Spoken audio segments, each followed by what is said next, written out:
All right, here we are. Tara Dower, welcome to the studio here before the Western States 100. How are you doing today?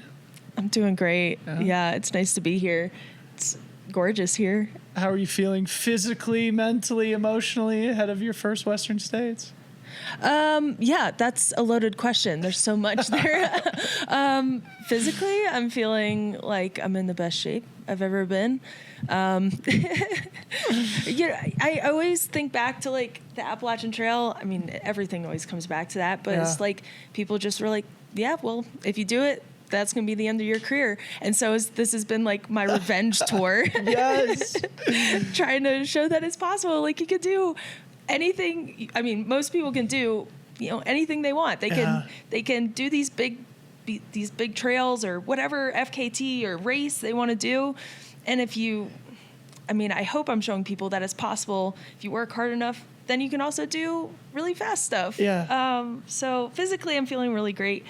Mentally, being here, I think it was yesterday, I went up the escarpment and then went down. I'm staying in Alpine Meadows, so then I went down the other side. And that's a great run, by the way. Oh my gosh, yeah. It's a pretty big run to be doing here with a week to go. Yeah. It was gorgeous. I saw a lot of PCT hikers, so that was really cool. It was hot, and I think I was just like, oh, wow. Like, I think I was just like reminding myself out there, it's going to be a really hot race. But my coach Megan's like, you've had the best heat training of like a lot of athletes she's seen. So that feels good to hear that. And was it physically, mentally, emotionally? Emotionally, I'm stoked to be here. I mean, it's always so nice to be here. It's like friends. I mean, There's all these people that, I've created relationships with, and, racing is very like, there's a lot of emotions with it. And so you make these really deep connections really quick. So I'm really excited to see everybody emotionally pretty good. What a beautiful opening answer here. I want to come back to where you started there.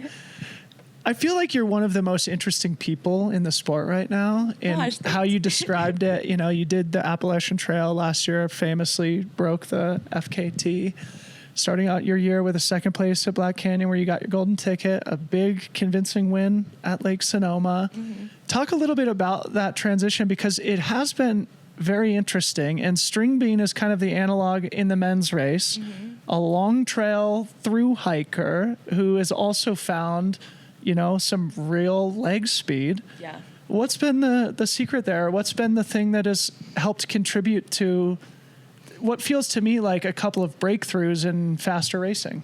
Oh man, I don't know if there's a secret. I think there's just like do what you want to do. Like have fun with it. If we're just out here pounding, I mean, I love racing. Like all the races I've done, they're incredible. Trail racing in general is just like what I want to be doing forever and ever and ever.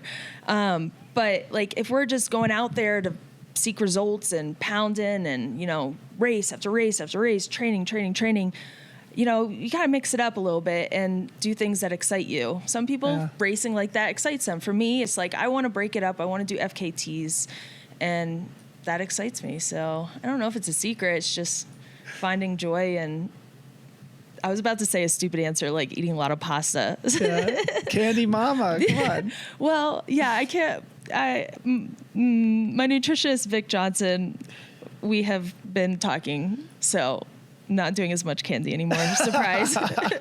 You got to change the trail name. But. Yeah, lots of carbs, but apparently carbs destroy your teeth just as much as candy does. Okay. So, yeah. Take note to our viewers and listeners at home. Okay, so take us back to Black Canyon. Obviously, Riley Brady's victory was one of the stories of the day, but you were only 9 minutes back, 20 minutes under the previous course record. Did you surprise yourself there? And what do you think contributed to that just amazing start to the season? Yeah, that was wild, by the way. That was wild. What Riley did was incredible. And I didn't think I would be 20 minutes under that course record. I'd come up in this sport when I did Black Canyon the first time. Keeley won next year was Rachel Drake. Yep. And I remember watching their performances and I was like, wow, how do you even do that? I don't even know how I could get any faster from what I did. And, when I did that, I was like, wow, that really worked out. And, I think I think I just released like all this pressure, like pacing and stuff. It's just like, do what feels right. Like I felt the pace I was going was feeling good. I was passing people and I was like, well, let's keep it going. Kind of the mantra for this year, I haven't said it out loud, but in my head, I think like, like if you're feeling good, just go with it. Like, I don't want to like conserve my energy for the future when I'm not feeling good. So might as well just, while I'm feeling good, just go for it. Mm-hmm. And so I was just like, okay, we're just going to keep this pace up until it doesn't feel good. And then you're going to work through that and hopefully you're going to feel good again. But something Megan told me, my coach, was like, you want to have like a comfortably challenging pace. It's like, yeah, okay, that's easy. I'm not like worrying about my pace as much on my watch. I'm just doing like feeling. I'm just going off feeling. And that's kind of what I'm going to be doing here, just seeing what happens. Awesome. Yeah. All right, so tell us about Lake Sonoma a little bit. Again, you won by 18 minutes. Feels like that was kind of the final tune-up for you to test equipment and racing tactics. Tell us a little bit about it. Yeah, Lake Sonoma was a lot of fun. Saw a lot of the same players, my friends, met a lot of people as well. It just went really well. What was my word for that race? Marinate. We're just marinating the quads nice and well. I feel like they're nice and marinated now. Yeah. They're about to get cooked. Yeah. Or grilled. That should be, I haven't thought of my word for this race. Basted, I think people say. There's a lot of food and cooking metaphors that we use. Yeah. So, we were just like marinating the quads. We were like figuring out what works as far as nutrition goes with my nutritionist, mindset goes with Danielle, who's my mindset coach. And we're just testing things out. And again, it was just that comfortably challenging pace. But I think I like put in that race, I inserted more strategy. Mm-hmm. So it was like, okay, I want to kind of chill out for the first part, but that first aid station, I want to have the quickest aid station turnover out of all the ladies. And we came in a tight group of 5. Mm-hmm. And me and Reese, my crew chief, she crews every race, we got it down pat. It was like 3 seconds and I was out. We just changed the vests and I was out. So it was more like, we're still like going off that comfortably challenging pace, but inserting a little more like, how can we like get ahead at these specific times. And so I got ahead at that first aid station and I just tried to create the biggest gap I could. Yeah. Yeah. Okay. That opens up a really interesting conversation. The way you describe Megan Roche being your coach, Vic being your nutrition coach, and Danielle being sort of a mindset assistant or support. Mm-hmm. To me, it feels like representative of you taking a new step. I remember talking to you on the podcast last year, and afterwards we were talking about how you were assessing all these new opportunities that were coming your way. Obviously, you're working with Kelly Newland also as sort of an athlete representative and agent. Yeah, Cameron Harder too for strength and PT. Wow. Okay, so maybe just share a little bit about the support system you've built around yourself and how it's supportive of you now as you are sort of entering this new stage of your career. Yeah, last year I realized how important community was. When I was living in Virginia Beach, it was a lot of like solo runs. I had a coach. I had Megan. I also had Carl Meltzer for some time, and I had them. But last year, especially after the AT and just some like life stuff that happens, it was just like, I need to surround myself with people who know me really well. I don't know a lot about nutrition or like PT. I'm not an expert in that, and I'm not going to like take the time to like learn about it. I just know myself. Like I'm more interested in other things. So I'm going to, hopefully have people on my team that are going to help me with that. So like with that knowledge of like how important community was, and then the knowledge, knowing that I need to stop throwing up in races, or I need to fix my mindset, or I need to maybe get stronger in certain areas, and have like a dedicated PT. I just was like, well, let's build a team. Thankfully I have the funds now. I was on a shoestring budget before, but after the AT, I think I proved myself. I hope I proved myself, and the sponsors came through, and now I can like really invest back into the sport. That's been like the theme since the beginning. I remember getting second at Run Rabbit the first year, and it's just like, how can we like invest back into the sport? Obviously like cover the cost it took to get there and everything, but I bought a treadmill, and so it's always like, let's keep investing back into the sport. So smart.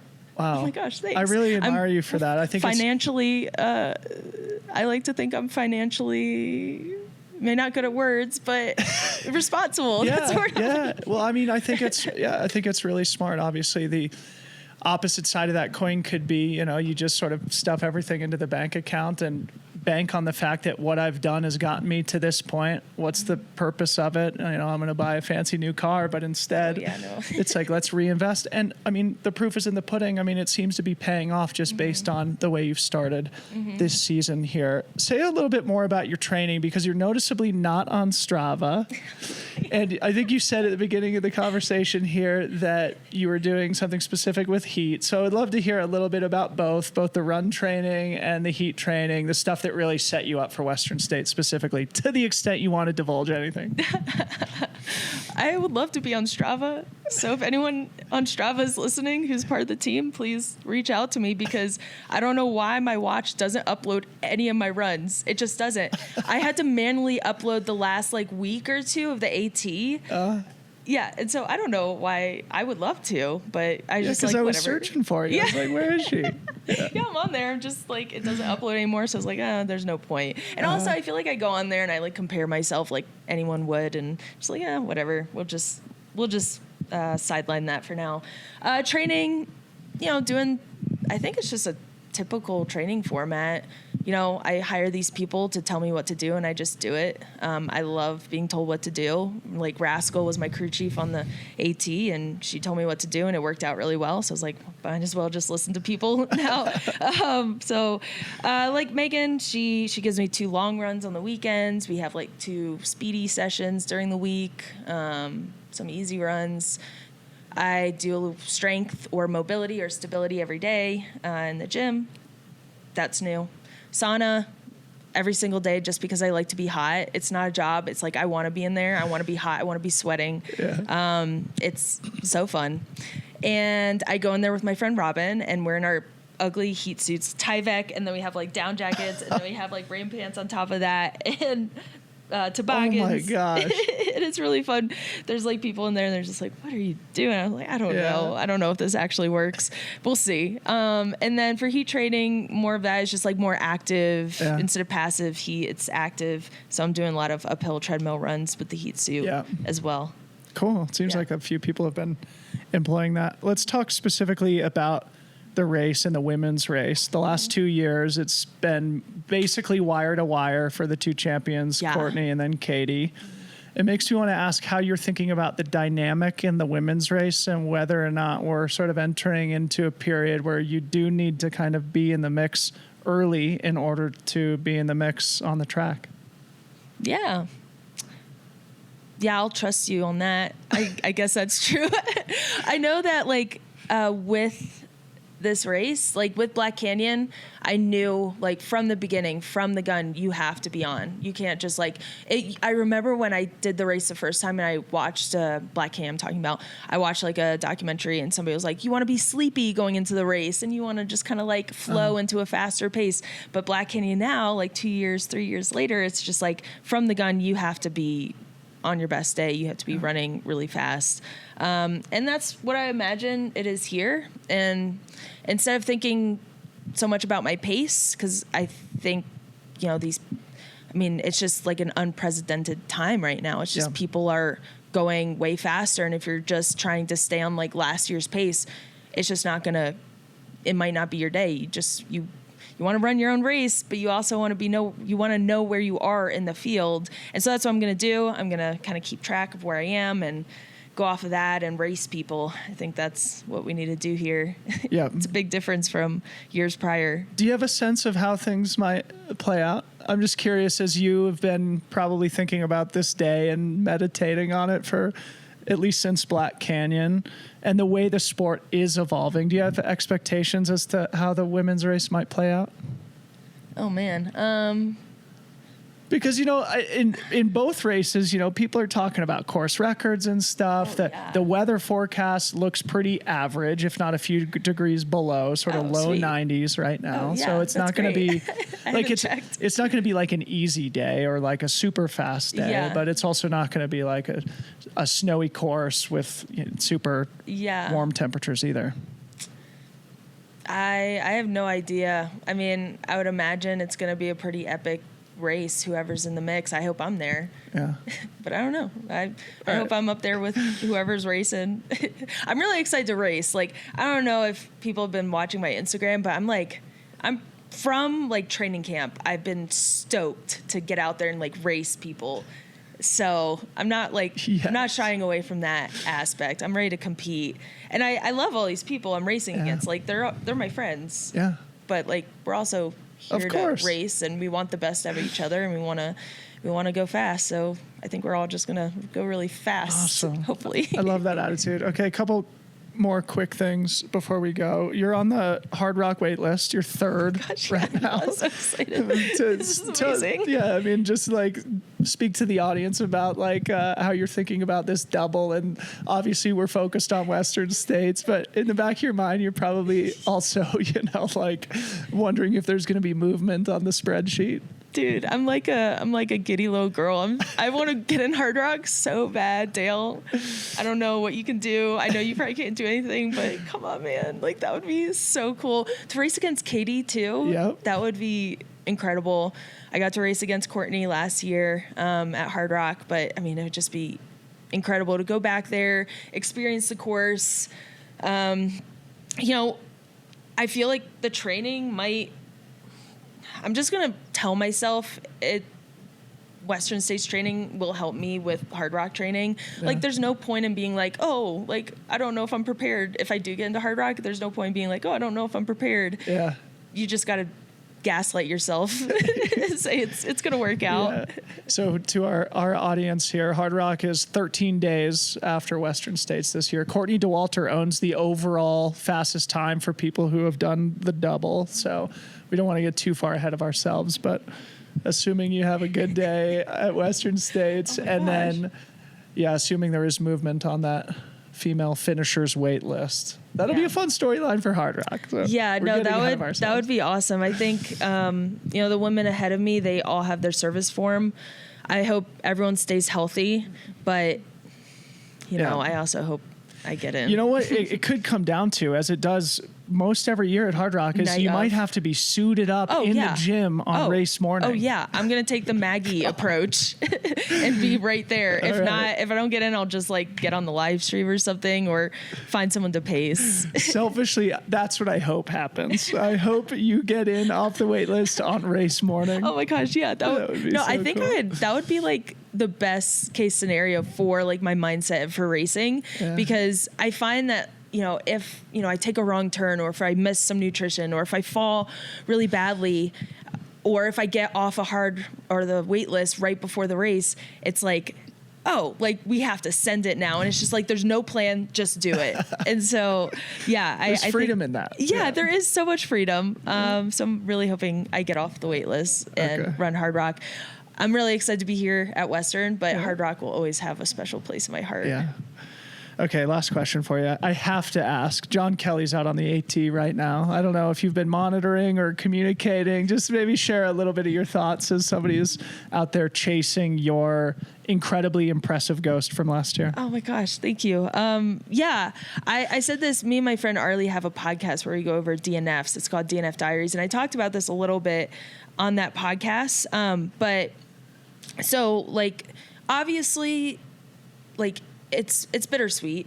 Like the Appalachian Trail is where everything started for me. Yeah. It's a very special place for me. And so getting that record was just so special. And so, if he gets the record, that's going to be, I'll be honest, like I'm going to be bummed a little bit. Sure, If anyone says like, oh no, I'm not bummed at all. Like, I think they're lying. Like I spent 6 weeks out there giving every single day, every second I was giving to this record, and my team was giving to this record, and it was a very special time. So I'd be bummed, but at the same time, I don't think of the people that have gone for records in the past on the Appalachian Trail, I don't think we've had like, it's like a Scott Jerk or a Carl Meltzer. We haven't had like someone like John Kelly with, you know, he's really good in the mountains. He has so much experience. We haven't had that opportunity in a lot of years. So I think, you know, looking at it from like a fan of FKTs, it's going to be really exciting to see what he can do if he beats my record, or if he can. If he doesn't, that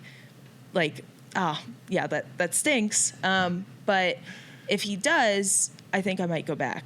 I've been playing with the idea of going back. Let's go. Hey, thank you for being honest about that. Honestly, I think it's really relatable. You know, just from my perspective, I did the Wonderland Trail in 2020, I think it was, 90-mile FKT that I would like focused on for a year. Tyler Green broke it 5 days later. Oh, no. It was, you know, a little bit painful, but also Tyler, like, he's a good friend. He's like the embodiment of like what, you know, people with good character look like. And so, you know, obviously you can have both things. You can be disappointed if your record is broken, but also celebrate the achievement of other people. So. Yeah. I mean, he's also just such a good guy. It's like, he's not going out there. He has like, I mean, who am I to say like intentions, like what is wrong, what's right? But like we met up and had a conversation. It's like people who go the trail just experience and be on the trail. And this sounds like, you know, a little hokey, but you know, people who go out there and just want to experience the trail and see what they can do. They have these pure intentions.